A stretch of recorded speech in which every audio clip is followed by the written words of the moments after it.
kebocoran maklumat data peribadi daripada server kerajaan yang melibatkan 22.5 juta citizen. Kita punya nombor IC, alamat rumah, gambar, semua leak dan dijual di dark web.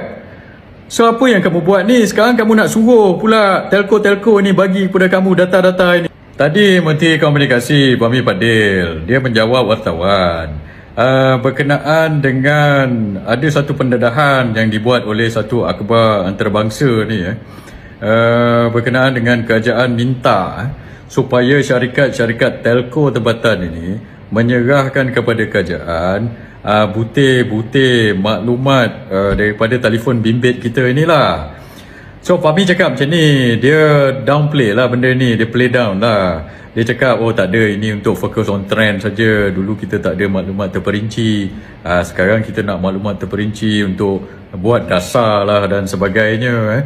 Dan ini akan melibatkan anonymized data lah, atau data yang tak bernama dan sebagainya. Tapi Fahmi, kamu punya general explanation ini lain benar daripada apa yang didedahkan oleh South China Morning Post 3 hari lepas.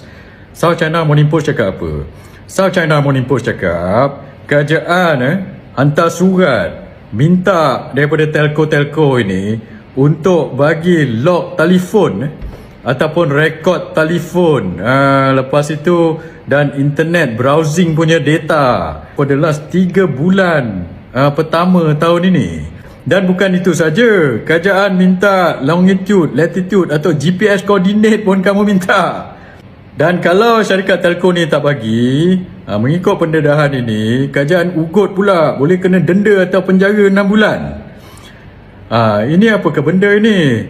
Lepas tu bila tanya MCMC pula mengeluarkan kenyataan. Dia kata, ini untuk kita track berdasarkan mukim untuk kerajaan buat granular statistik. So dia suruh telco bagi dia maklumat ini untuk kerajaan ataupun MCMC buat granular statistik untuk track pelancong punya kemasukan pula.